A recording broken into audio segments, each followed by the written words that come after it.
కాబట్టి ఈ రోజు గొప్ప శుభములే దేవుడు మీకు అనుగ్రహించబోతున్నాడు.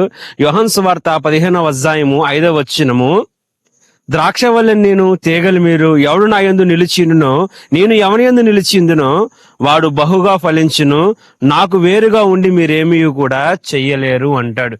చూడండి దేవుని బిడ్డలారా, దేవుని వాక్యం ఏం సెలవిస్తుంది అంటే, ఎవడు నా యందు నిలిచి ఉంటాడో నేను వాని యందు నిలిచి ఉంటాను, నేను ఎవని యందు నిలిచి ఉంటానో వాడు బహుగా ఫలిస్తాడు అంటాడు.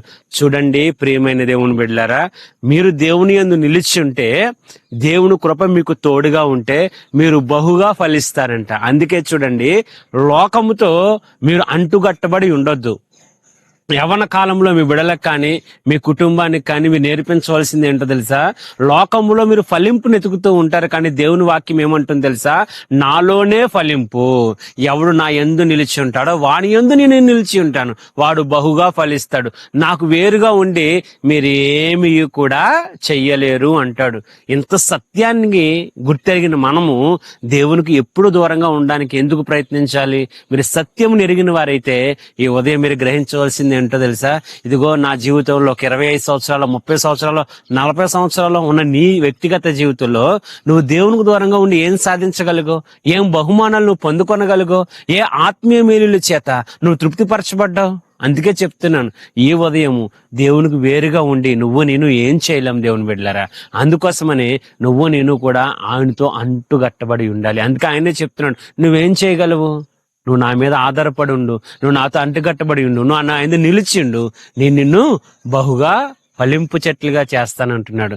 ఎంతమంది ఫలించాలని ఆశపడుతున్నారో మీరందరూ కూడా ఆయన యందు నిలిచి ఉండడం అలవాటు చేసుకోండి. అందుకని అంటాడు, నేను నా యందు మీరు, మీ యందు నేనును అన్నాడు. కాబట్టి చాలా క్లుప్తంగా ఆయన వివరించి చెప్పకనే చెప్పుచున్న మాట ఏంటో తెలుసా? నేను నిన్ను ఫలింపునిస్తాను, నువ్వు ఫలించబోతున్నావు.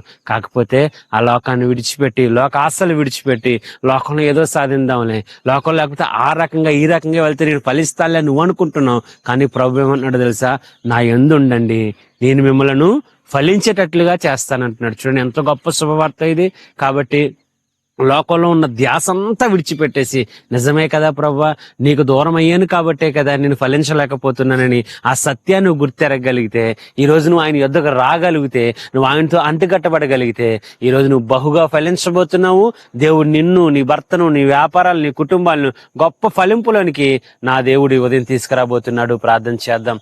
దేవానికి వందనాలు. ఎంతమంది నీకు దూరంగా ఉన్నారో వారందరూ నీతో అంటుకట్టబడుతూ ఉంటుండగా బహుగా వారందరూ యేసు నామములో ఫలించుదురుగాక. ఆమేన్, ఆమేన్, ఆమేన్.